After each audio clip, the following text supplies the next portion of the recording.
This is the second part of the 9th video in this commentary on the book of Job. There is a very interesting verse in the Latin Vulgate translation of the book of Job. By way of background, the Latin Vulgate in its earlier and now later version has been and is the official translation of the Bible for the Roman Catholic Church. It was originally written by St. Jerome at the end of the 4th century A.D. It was based upon the then contemporary Hebrew texts, the Greek Septuagint, and part of the oral tradition at the time judged canonical.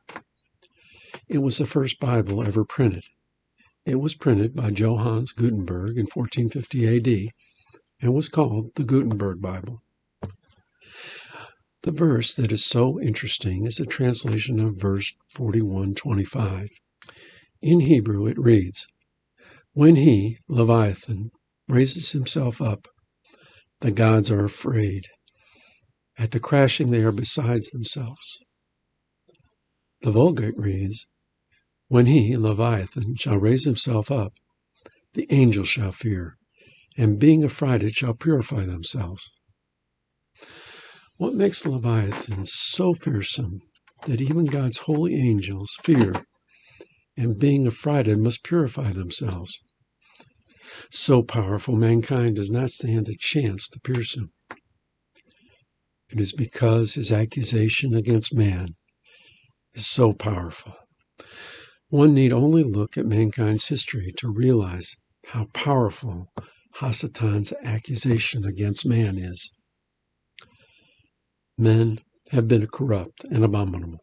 Men steal from men. Some men would sooner steal what little the poor has rather than show compassion on their fellow man. There is cheating, stealing, murders, adultery, human trafficking, and wars. These all stand as evidence that man is corrupt and abominable. In modern times, we have seen 2 world wars, the killing and attempted genocide by the Nazis, and the enormous killing and torture of over 120 million people by the communists. Yet if all these killings were combined with all the killings throughout the centuries, it still would not rival the killings being done today. It cannot be mentioned here. This is all part of the evidence supporting the extremely powerful accusation by Hasatan throughout the centuries that mankind is corrupt and abominable. This accusation is so powerful, it causes fear in God's holy angels, the sons of God. This accusation is too strong, too powerful for the holy angels of God to overcome, except for their faith in the word of the Lord. The holy angels' faith in the word of the Lord is what purifies them until, at the right time, the word of the Lord came as a son of Adam. This is why the Lord speaks of Leviathan as the last thing he says to Job. At the center of the Lord's warning about Leviathan is Leviathan's accusation against man is so powerful, only the word of the Lord can overcome it. The Lord's word overcoming Hasatan is a very important part of the book of Job. The book has been centered on the question, what is man? And it is Hasatan who stood answering this question with his incredibly powerful contradiction. Man is corrupt and abominable. No man could be blameless and upright unless he were paid. Man would reveal his true character if the payments were stopped.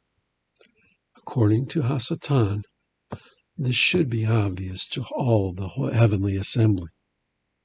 If God, the mercenary paymaster, were to stop paying men like Job to serve him, the heavenly assembly would see what Hasatan considered obvious. Man is corrupt and abominable. But Hasatan was wrong, spectacularly wrong. Job did not curse the Lord to his face. It was the word of the Lord who proved Hasatan wrong. The excruciating disasters that had come to Job, together with his lack of knowledge and his lost hope, were the occasion for Job sinning with his lips. But despite the sin, Job never cursed God to his face, as Hasatan had stated in front of the whole heavenly assembly that Job would do. The book of Job is about the Lord overcoming leviathans, very powerful accusation against man, Hasatan's contradiction of God's word. The book of Job points the way to the Lord's ultimate and definitive response to the question, what is man? There would be a man, both the son of Adam and the son of God, whom the Father loves, and who loves the Father so much that he was willing to suffer for the sake of that love, to suffer for the redemption of man. He would show with his life and death what man was, and pull down from his throne the contradictory ruler of the world, the Leviathan. There are many signs in the book of Job pointing ahead to this man, as shall be discussed in later videos. This is the end of the second part of the video on Leviathan. The next videos will look at one of the planets that orbits the central question, a planet that burns intensely hot, a planet that everyone has been interested in, the planet of suffering and evil. May the Lord bless you and keep you. May his light shine upon you, for who is like God?